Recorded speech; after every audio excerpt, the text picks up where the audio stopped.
हां, आपण या वर्तुळामध्ये काय करणार आहोत, कोण कसे दाखवू शकतो वर्तुळामध्ये ते पाहणार आहोत. तर आता मला दाखव, वर्तुळाचा मध्यबिंदू कोणता आहे, त्याला कोणतं नाव देतो तू? दे कुठलं तरी नाव, पी नाव दे. हां, मग आता पी पासून एक रेषा काढ इकडे. त्या रेषेला काय म्हणायचं रे?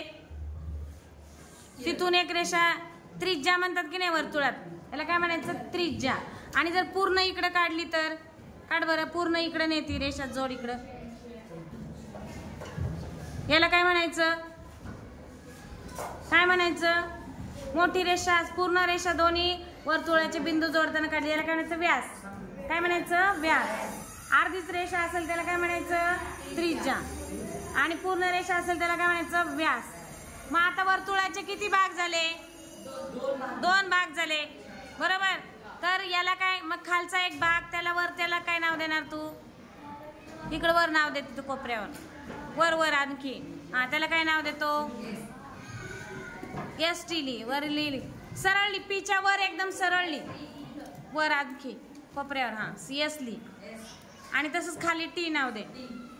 मग हे किती मापाचे झाले दोन्ही भाग?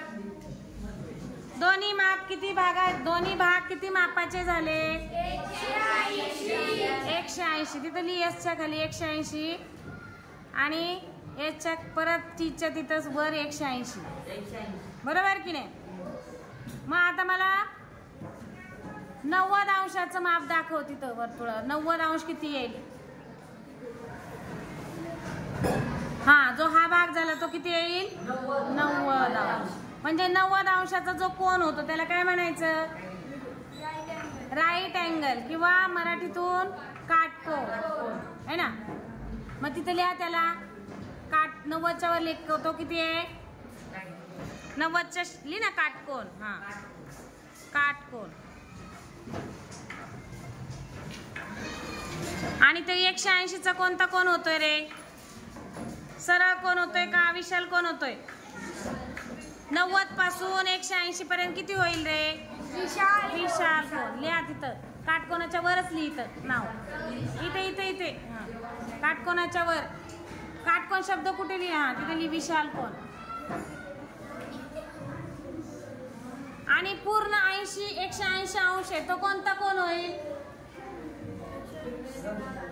180 म्हणजे कोणता? सरळ कोण. 180 लिहि सरळ, तिथं 180च्या खाली, 180च्या खाली लिहि सरळ कोण.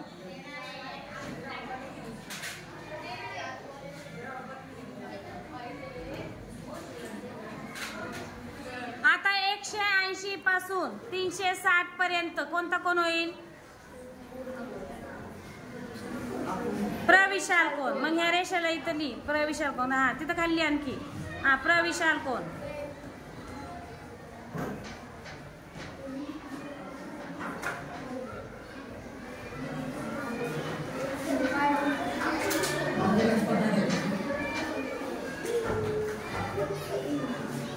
आणि तुमचं पूर्ण कुठं होणार? प्रविशाल तो किती असणार आहे? नाही नाही, इकडे खाली 360 पूर्ण होईल, इथे खाली लिहि 360. हा, मग 360चा किती असेल? काय नाव त्याचं? 360चं नाव काय? पूर्ण कोण. लिहा त्याच्या खाली 360 खाली पूर्ण कोण. प्रविशाल कोण किती मापाचा असेल? 180 पासून 360 पर्यंत. प्रविशालच्या तिथे लिहि 180 ते 360. 180 ते 360. हा प्रविशाल कोण. आता राहिला लघु कोण. लघु कोण कुठे दाखवणार तुम्ही? 0 पासून ते 89 पर्यंत. इथं खाली लिहि, इकडे 90च्या खाली 0 ते 0 ते 90.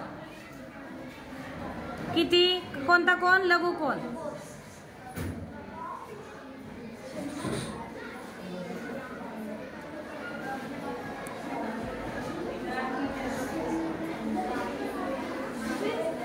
समजलं?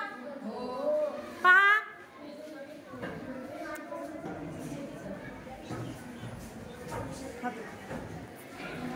पहा इथं समजा तुम्ही शून्यापासून इथं सुरू केलं होतं बरोबर. शून्यापासून सुरू केलं तर शून्य ते इथं 90 होतंय बरोबर तुमचं. इथे 90 ला कोणता कोण होतोय? काटकोन होतोय. परंतु 90 च्या आधी 0 ते 90 च्या आधी कोणता कोण होणार आहे? लघुकोन.